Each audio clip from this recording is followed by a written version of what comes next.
Researchers from NASA and the United States Army have been developing an unprecedented flight test technique. They're building a wind-tunnel-sized subscale helicopter with a rotor 2 meters in diameter. They want to be able to fly this helicopter outside and perform studies during maneuvering flight. In order to do their experiments, these model helicopters require autopilot control programs to systematically and repetitively fly different maneuvers. The researchers discovered that the autopilot control system they needed had to have the capability to adapt quickly when the vehicle is modified from one test to the next. They also found that there was no autopilot already in place that could be that flexible. To satisfy this need, Greg Walker, an Army captain working in NASA's subsonic aerodynamics branch, jumped on the concept of combining genetic algorithms and fuzzy logic to build an adaptive autopilot. The concept of fuzzy logic originated in America, but applying it to helicopter control was initiated by a team at the Tokyo Institute of Technology. Expanding on the initial work performed in Japan, Greg and Robert Wade, a computer engineer with the Army Missile Command, developed an autopilot control system that could easily go from one vehicle to another. The result is they now have something that not only fits the needs of NASA's flying wind tunnel research models, but also can fly full-scale aircraft as well. We have developed this control system where we've tuned it offline with a genetic algorithm. And the control system will, when the safety pilot who will ride in the pilot seat of the aircraft, whenever he engages the control system, he now is pretty much going for a ride. The autopilot, the drone control kit that we developed, drives the co-pilot's sticks. It drives his co-pilot's collectives, cyclics, and pedal controls. And what we're doing is we're commanding from the ground a desired speed, desired ground speed, desired heading, change of heading, things like that. And we're trying to figure out, is the controller that looks so good in simulation really flying the aircraft as good as we expect it to? White Sands Missile Range in New Mexico was the testing ground for the first full-scale fuzzy logic autopilot flight. So then I'll engage the system, and then essentially I'll be doing the fuzzy logic. Fuzzy logic will be in charge of it. We'll have the ground control unit set up for hover already. We won't even be touching the controls. Correct.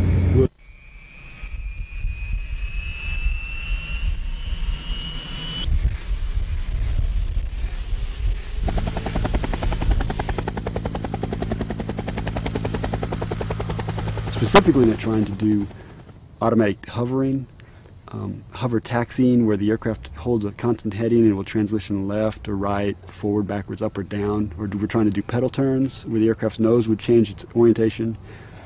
And as well as we go into forward flight up to airspeed or cruise flight of this aircraft, and we'll do coordinated turns to different headings. And all that we command from the ground is what direction we want to be flying and how fast we want to be going. How much left do you tell me? Velocities, pitch, roll, across these two lines. It flew from the time we started to the time we're now. It's been demonstrated in about a week that we've shown some good progress, exceptional progress. Where I've heard from other people who've done this type of work that it has gone as long as 6 months.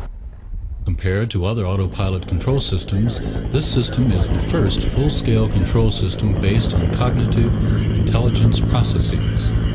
These processes, both fuzzy logic and genetic algorithms, enable the autopilot to adjust its behavior to compensate for the free play in the control sticks on this 25-year-old aircraft, just like a human pilot would.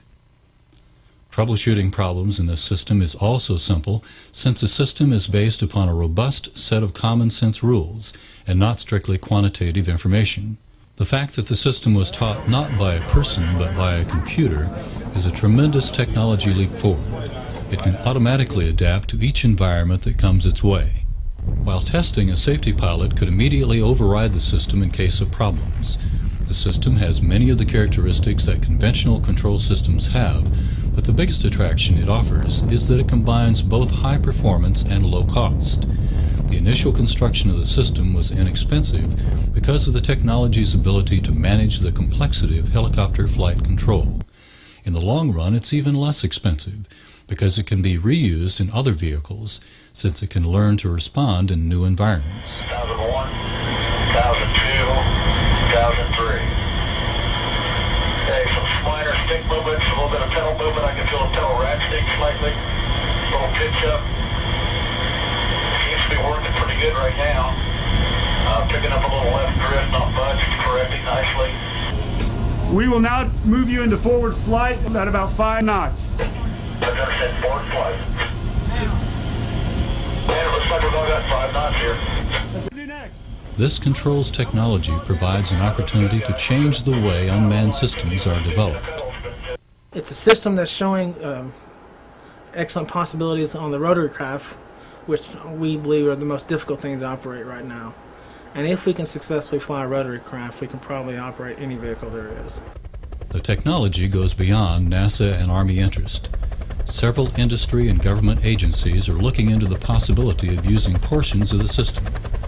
One partner in the development, the U.S. Bureau of Mines, is exploring ways to apply the resulting adaptive fuzzy logic algorithms to tune mineral processing systems, just as they help tune the autopilot for the helicopter. What we're striving to do with this effort is to develop a software tool that will allow us for any particular system. If we can get a computer simulation of it, we will be able to turn the on button on, hit the on button, turn the switch on, and allow the computer to go through, learn about the system, learn some of the dynamics of the system, and learn to control the system on its own. So really what we get out of it is a tool that will allow us to automate these efforts that have been done so meticulously by hand over the years. Fuzzy logic is a process that's coming of age. It's only a matter of exacting the performance to meet NASA requirements, and that takes more research. I hope the end result is that in the aerospace industry, fuzzy logic gets looked at more seriously.